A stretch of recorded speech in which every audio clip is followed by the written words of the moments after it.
प्रातस्मरणीय श्लोकः।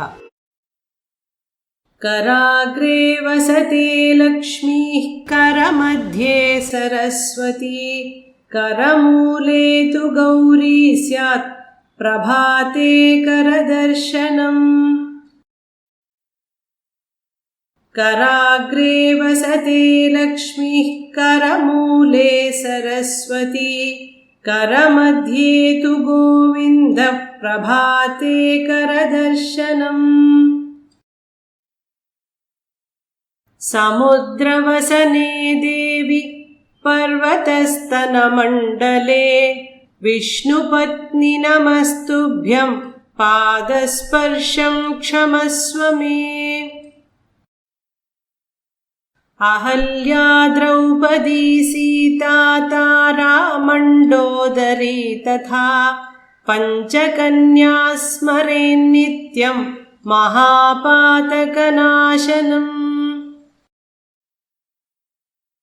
पुण्यश्लोको नलो राजा पुण्यश्लोको युधिष्ठिरः पुण्यश्लोका च वैदेही पुण्यश्लोको जनार्दनः।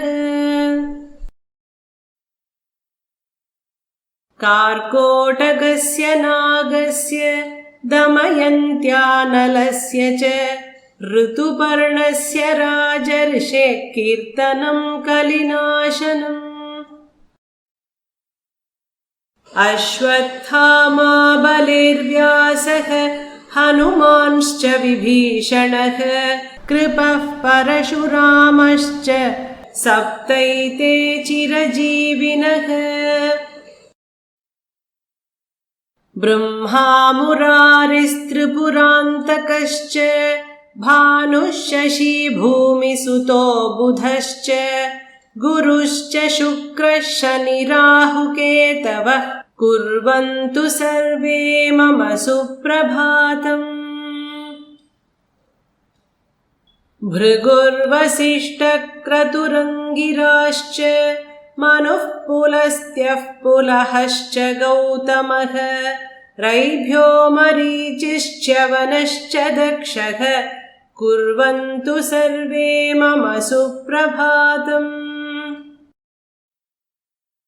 सनत्कुमारश्च सनन्दनश्च सनातनोऽप्यासुरिसिंहलौ च सप्तस्वराः सप्तरसातलानि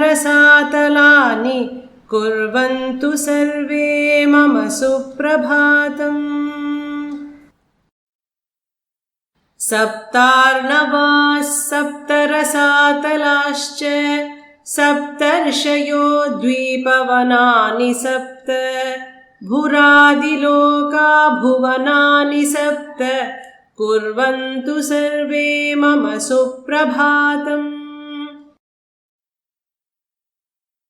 पृथ्वी सगन्धा सरसास्तथापः स्पर्शश्च वायुर्ज्वलितश्च तेजः नभः सशब्दमहता सहैव कुर्वन्तु सर्वे मम सुप्रभातम्। गुरुर्ब्रह्मा गुरुर्विष्णुः गुरुर्देवो महेश्वरः गुरुः साक्षात् परं ब्रह्म तस्मै श्रीगुरवे नमः।